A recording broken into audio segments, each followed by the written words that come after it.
আসসালামু আলাইকুম ওয়া রাহমাতুল্লাহ। সুপ্রিয় বন্ধুগণ, আজকের এই ভিডিওতে আমরা তাকবীরে তাশরিক নিয়ে আলোচনা করব। তাকবীরে তাশরিক এটি আমাদের নারী পুরুষ প্রাপ্তবয়স্ক সকলের জন্য ওয়াজিব একটি বিষয়।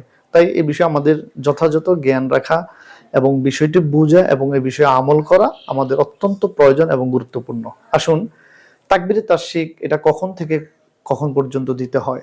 তাকবীরে তাশরিক ৯ জিলহজ আরবি মাসের হিসেবে ফজরের নামাজের পর থেকে ১৩ই জিলহজ আসর পর্যন্ত সর্বমোট ২৩ ওয়াক্ত ২৩ ওয়াক্ত নামাজের পরে তাকবীরে তাশরিকটি প্রাপ্তবয়স্ক প্রত্যেক নারী এবং পুরুষের উপরে নামাজের পরে একবার বলা হচ্ছে ওয়াজিব। একবার যদি কেউ না বলে তাহলে ওয়াজিব তরক করার কারণে, ওয়াজিব ছেড়ে দেওয়ার কারণে গুনাহে কবিরা হবে। আর আমরা জানি গুনাহে কবিরা এটা তাওবা ছাড়া কখনো মাফ হবে না। আসুন, এই ভিডিওটির মাধ্যমে আমরা তাকবীরে তাশরিককে ২-৩ বার আমরা পড়ে নিচ্ছি। তাকবীরে তাশরিক হচ্ছে আল্লাহু আকবার, আল্লাহু আকবার, লা ইলাহা ইল্লাল্লাহু, আল্লাহু আকবার ওয়ালিল্লাহিল হামদ। বন্ধুগণ, আমি আপনাদের সুবিধার্থে বুঝার সুবিধার্থে আরো একবার পড়ছি। আল্লাহু আকবার, আল্লাহু আকবার, লা ইলাহা ইল্লাল্লাহু, আল্লাহু আকবার ওয়ালিল্লাহিল হামদ।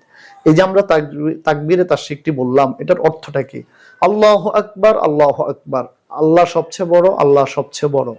লা ইলাহা ইল্লাল্লাহ, আল্লাহ ছাড়া কোনো মাবুদ নেই।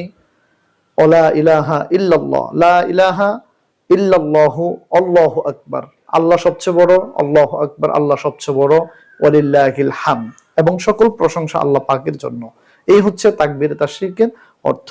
তো নিশ্চয়ই আমরা আগামীকাল ফজর থেকে ইনশাআল্লাহ ১৩ই জিলহজ আসর পর্যন্ত মোট ৫ দিন আমরা তাকবীরে তাশরিক দিতে বলতে ভুলবো না। সবাইকে ধন্যবাদ ভিডিওটি দেখার জন্য।